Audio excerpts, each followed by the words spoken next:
Hello दोस्तों, मेरा नाम है संजीव।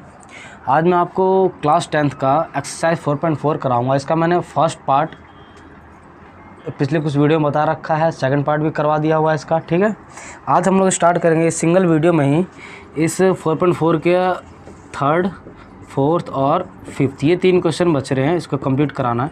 तो इस सिंगल वीडियो में मैं आपको ये तीनों के तीनों इसी एक सिंगल वीडियो में कवर करवाऊँगा। तो आइए हम लोग स्टार्ट करते हैं इसका थर्ड क्वेश्चन क्या दिया हुआ है, क्या एक ऐसी आम की बगिया बनाना संभव है जिसकी लंबाई, मतलब कोई मान लो कोई आम का कोई बगीचा है कुछ इस तरह का मान लो, तो सपोज कर दे, कह रहा लंबाई जो है उसकी चौड़ाई से दुगनी है। हमें पता नहीं चौड़ाई क्या है, हमें तो चौड़ाई नहीं पता। लंबाई को हम पता है एल लिखते हैं, हमें इसको पता है कि चौड़ाई को बी लिखते हैं। हमें चौड़ाई ही नहीं पता तो एल कैसे पता रहेगा। तो मैं मानता हूँ कि जो ये चौड़ाई है, चौड़ाई को मैं एक्स मान लेता हूँ। तो लंबाई क्या हो जाएगी, इसकी दुगनी है, तो यानी कि ये 2x हो जाएगा। अगर ये x मैंने इसको अपनी तरफ से माना है तो ये हो जाएगा मेरा 2x। उसके बाद आगे क्या कह रहा है क्वेश्चन में कि और उसका जो क्षेत्रफल, मतलब इसका जो ये पूरा जो एरिया, मतलब कितना एरिया जो कवर कर रहा है ये, ठीक है, इसका जो क्षेत्रफल दे रखा है हमें 800 मीटर स्क्वायर दे रखा है।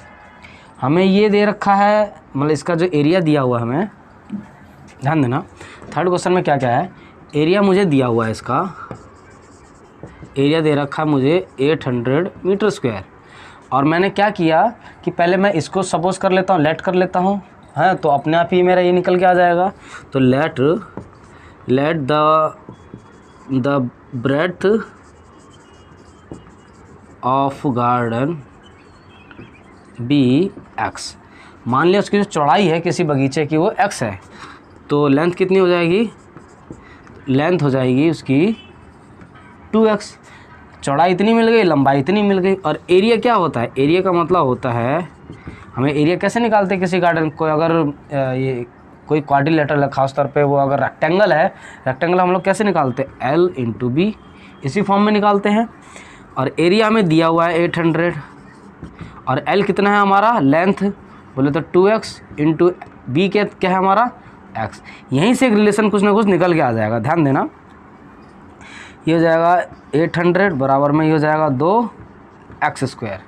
एक्स स्क्वायर अगर यहाँ छूट जाएगा तो इधर आएगा, तो हो जाएगा 800 डिवाइडेड बाई में 2, ये हो जाएगा 400। ध्यान देना दोस्तों मैं इसको आगे थोड़ा करके दिखा रहा हूँ। एक्स स्क्वायर बराबर बचेगा हमारे पास में 400। अगर मैं ये स्क्वायर अगर हटाऊंगा दूसरी तरफ जाके क्या हो जाएगा, ये एक्स स्क्वायर क्या हो जाएगा, ये हो जाएगा रूट में कन्वर्ट हो जाएगा। ठीक है, और 400 किसका होता है, 20 को 20 से मल्टीप्लाई करोगे तो 400 आता है। तो 400 का स्क्वायर रूट क्या हो गया हमारा 20।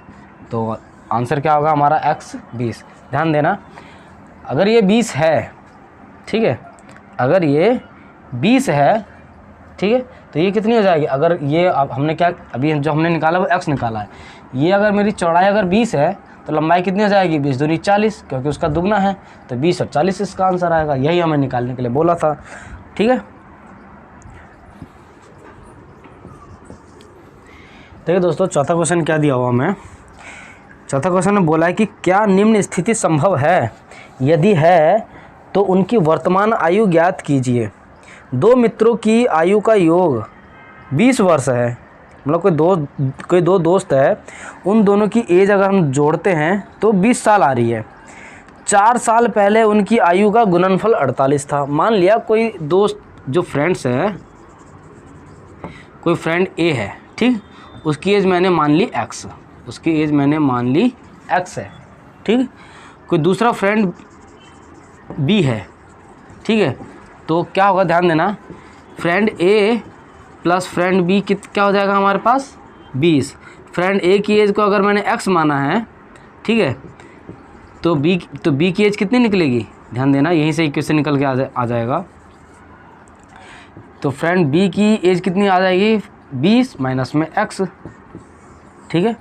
तो जो दोस्त होगा उसका, जो दूसरा दोस्त होगा उसकी एज आ जाएगी 20 माइनस x। अगर एक की x है तो दूसरे की 20 में से घटा दो तो उसकी निकल जाएगी, क्योंकि क्वेश्चन में ऑलरेडी कह रहा है कि जो पहला दोस्त है दूसरा दोस्त, दोनों के दोस्त को अगर मैं जोड़ देता हूँ तो 20 आ रही है, ठीक है ना। दोनों के एज का जो सम है, योग है, वो 20 दिया हुआ है, तो यहाँ से हमने निकाल लिया, बिल्कुल सिंपल है, तो बिल्कुल ईजी सा है। उसके बाद आगे देखो क्या कह रहा है, कह रहा है 4 साल पहले उन दोनों की एज का, उन दोनों की जो भी एज थी 4 साल पहले, उनका जो मल्टीप्लिकेशन है, गुणनफल है, वो 48 था, 48 था। मतलब 4 साल पहले 4 ईयर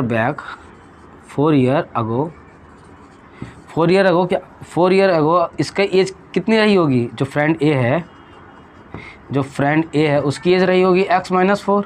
अभी सपोज करो, मान के चलो उसकी अभी एज है 10 साल, 4 साल पहले कितनी होगी, माइनस हो जाएगी 4 साल, तो 6 साल। तो उसमें से जो प्रेजेंट एज है उसमें से उसकी 4 साल माइनस हो गया, तो ये हो गया। और जो फ्रेंड बी है वो कितना हो जाएगा, 20 माइनस एक्स तो अभी है फ़िलहाल, ठीक है, 20 माइनस एक्स तो फ़िलहाल है, और 4 साल बैक हो जाएगा तो इतनी हो जाएगी। अगर इसको आप सॉल्व करोगे तो इसमें से इसको घटा दो, हो जाएगा 16 माइनस एक्स। तो 4 साल पहले फ्रेंड बी जो है उसकी एज इतनी, और जो फ्रेंड ए है 4 साल पहले इतनी, और फ्रेंड बी की 4 साल पहले इतनी, ठीक है। अब कह रहा है कि इन दोनों का जो मल्टीप्लिकेशन है, जो इन दोनों को अगर हम गुणा करते हैं आपस में, तो कह रहा है 48 आना चाहिए, ठीक है ना। ध्यान देना, आप क्वेश्चन पढ़ोगे तो लिखा हुआ है कि इन दोनों का जो गुणनफल है, मल्टीप्लिकेशन है, वो कितना है, उनका जो प्रोडक्ट है वो 48 है। तो इन दोनों को मल्टीप्लाई करके इसको इसके बराबर में रख के देखते हैं, कुछ ना कुछ का निकल के आएगा। आइए देखते हैं कैसे होता है। ये देखिए दोस्तों, कह रहा है कि x-4 ये फ्रेंड ए है, इन दोनों को गुणा किया, यानी कि ये हो गया 16 माइनस एक्स, सॉरी ये हो गया 16 माइनस एक्स। x-4 को मल्टीप्लाई अगर हम करते हैं, ये क्या है एक्चुअली अगर देखा जाए, ये क्या है, ये हमारा फ्रेंड ए है, ये हमारा फ्रेंड बी है, ये हमारा फ्रेंड बी है। इन दोनों की एज का अगर मैं गुणा करता हूँ तो आ रहा है 48, ठीक है। पहले ध्यान देना, पहले जो रिलेशन था, पहले था कि अगर फ्रेंड ए है और फ्रेंड बी है, इन दोनों का एज को जोड़ते हैं तो 20 आता है। और 4 साल पहले जो फ्रेंड ए है उसमें अगर फ्रेंड बी की एज को मल्टीप्लाई करता हूँ तो आता है 48। ये दो रिलेशन दिया हुआ है, तो पहले वाले से रिलेशन से हमने ये चीज़ें निकाल ली, उनकी एज ये निकाल ली।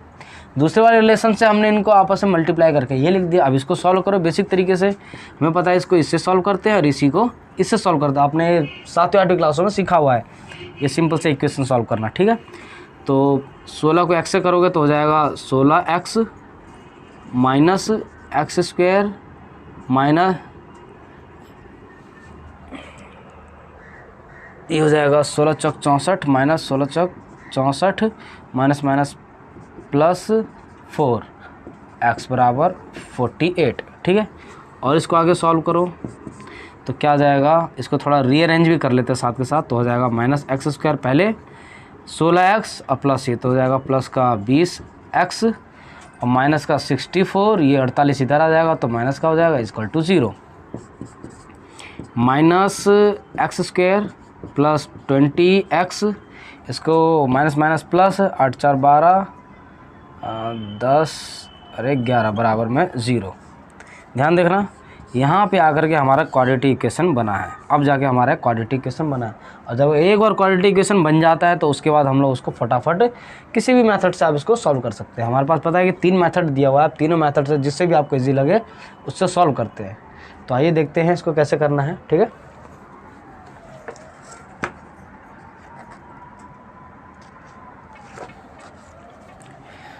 ये देखिए दोस्तों, ये हमारा क्वाड्रेटिक इक्वेशन फॉर्म हुआ था, ठीक है।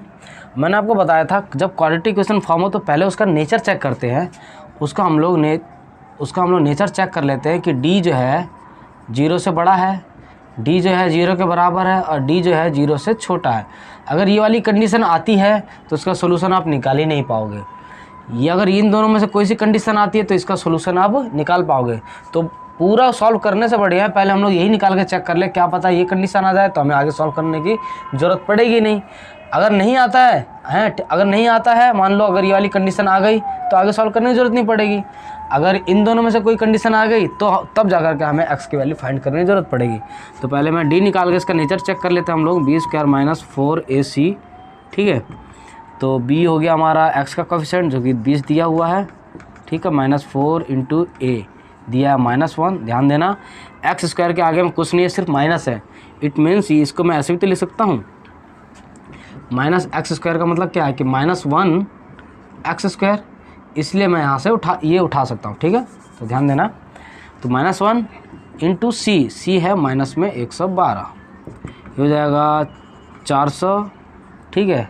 माइनस माइनस प्लस माइनस, -112 चौक 12 चौक 48, तो 448। ध्यान देना दोस्तों, ये d की वैल्यू क्या है, माइनस में आ रही है। d की वैल्यू माइनस में आ गई, मतलब ये वाली कंडीशन आ गई, d जो है 0 से छोटा है। जब छोटा होगा तो उसकी आप x की वैल्यू फाइंड कर ही नहीं पाओगे। जब आप x की वैल्यू फाइंड नहीं कर पाओगे तो दोस्त a को जो हमने x माना था उसकी एज ही नहीं पता कर पाओगे। जब आप उसकी एज नहीं पता कर पाओगे तो b जो दूसरा दोस्त है उसकी भी एज नहीं पता कर पाओगे। तो इसका मतलब इसका कोई सोल्यूशन है ही नहीं। तो क्वेश्चन में क्या दिया हुआ था कि क्या निम्न स्थिति संभव है, तो संभव ही नहीं है, इट इज़ नॉट पॉसिबल, ठीक है। तो सेकंड क्वेश्चन में इससे ज़्यादा आगे आपको करने की ज़रूरत है ही नहीं, ठीक है। तो आप खाली येस और नो में भी आप आंसर दे सकते थे, लेकिन येस नो में आंसर देने से पहले आपको ये पूरा सॉल्व अपनी तरफ से तो सॉल्व करके देखना पड़ेगा कि आता है या नहीं आता है। तो मैंने आपको बता दिया कि किस तरह से सॉल्व करके चेक करते हैं। तो इसका ये आएगा कि ये कोई जो कंडीशन है ये पॉसिबल है ही नहीं। तो आइए, ये क्वेश्चन इससे ज़्यादा आगे करने की कोई ज़रूरत पड़ेगी नहीं है दोस्तों। अब हम लोग स्टार्ट करेंगे इसका 5th पार्ट, जो कि इस एक्सरसाइज का लास्ट पार्ट है, ठीक है। तो बड़े ध्यान से देखना क्या दिया हुआ है। क्या परिमाप 80 मीटर तथा क्षेत्रफल 400 मीटर स्क्वायर के एक पार्क को बनाना संभव है? यदि है तो उसकी लंबाई और चौड़ाई ज्ञात कीजिए। कह रहा है कि कोई पार्क है, सपोज करो कोई भी पार्क है, एनी टाइप ऑफ पार्क, और कह रहा है कि उसका जो परिमाप है, मतलब चारों तरफ का जो पेरीमीटर है, मैं यहाँ लिख देता हूँ, उसका जो पेरीमीटर दे रखा है, उसका 80 मीटर।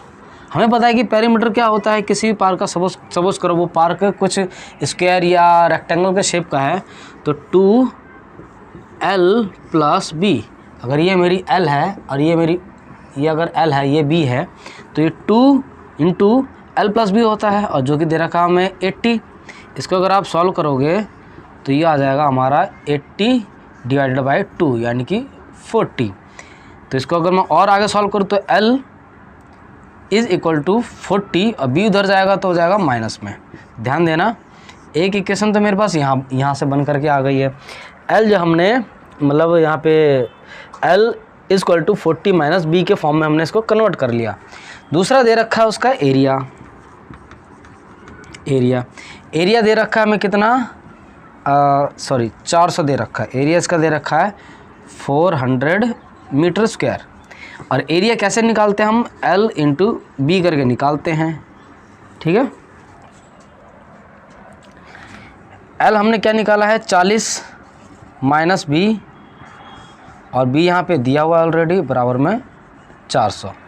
और इसको और अगर आप आगे सॉल्व करोगे तो हो जाएगा ये हो जाएगा 40b - b² बराबर 400। इसी को मैं यहाँ सॉल्व करके दिखाता हूँ। इसको आप थोड़ा सा रीअरेंज फॉर्म में लिखो तो हो जाएगा -b² + 40b, और 400 इस तरफ आ जाएगा तो -400 बराबर 0। ध्यान देना, यहाँ पे आकर के हमारा ये क्वाड्रेटिक इक्वेशन बन रहा है। जब एक बार ये हमारा क्वाड्रेटिक इक्वेशन बन गया तो उसके बाद में इसको फटाफट हम लोग पहले इसका नेचर चेक कर लेंगे कि नेचर में कहीं d जो है 0 से छोटा तो नहीं है, ठीक है। अगर d अगर हमारा 0 से छोटा हो गया, ठीक है, d अगर 0 से छोटा हो गया तो इसका भी कोई सोल्यूशन आएगा ही नहीं। तो पहले हम लोग चेक कर लेते हैं। ये देखिए दोस्तों, ये हमारा क्वाड्रेटिक इक्वेशन बना था। ये क्या था, हमारा क्वाड्रेटिक इक्वेशन हमने अभी बनाया था। अब इसमें क्या करना है, इसका हम लोग पहले नेचर चेक कर ले कि इसका d क्या आता है। तो हमें पता है कि d आता है b² - 4ac आता है, ठीक है। ध्यान देना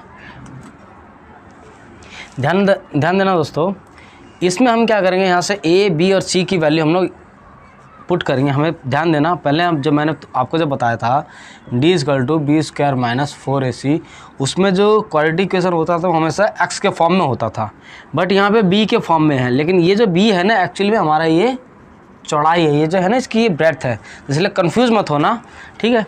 तो ध्यान देना, यहाँ पे ये b² जो है ना पूरा, इसको हम आप x² जो हमें पता है जो इसका स्टैंडर्ड फॉर्म होता है A X square plus B X plus C equal to 0 होता है। ये ए एक्स जो है वो यहीं पे समझो कि ये बी एक्स है, इसलिए कन्फ्यूज मत होना कि यहाँ भी बी है यहाँ भी बी है, क्या लिखे ना लिखे, ध्यान देने। ये आएगा -1 होल स्क्वायर -4 इंटू ए क्या sorry B B B B B B ये नहीं आएगा, बी है ये वाला जो हमें पता है कि बी क्या होता है, एक्स का जो कोफिशिएंट होता है वो होता है बी, यानी कि यहाँ पे बी खुद ही है, उसका जो कोफिशिएंट है बोले तो 40, ये आएगा तो आएगा 40 का होल स्क्वायर -4 इंटू ए क्या आएगा बी स्क्वायर का कोफिशिएंट बोले तो -1 इंटू सी है हमारा -400। ठीक है, 40 का अगर आप स्क्वायर करोगे तो 40 का स्क्वायर आएगा आपका 1600, माइनस प्लस और फिर माइनस 4 चौक 16, आंसर क्या आएगा 0। ध्यान देना, जब हमें पता है कि जब d बराबर 0 आता है, जब d की वैल्यू 0 के बराबर आती है तो दोनों उसके रूट्स जो आएंगे, जो दोनों की जो x की जो वैल्यू फाइंड होगी वो दोनों रूट सेम होगा, उनकी जो वैल्यूज होगी दोनों सेम होगा और ऊपर से रियल रूट्स होंगे। ठीक है, तो उसके बाद क्या करना है,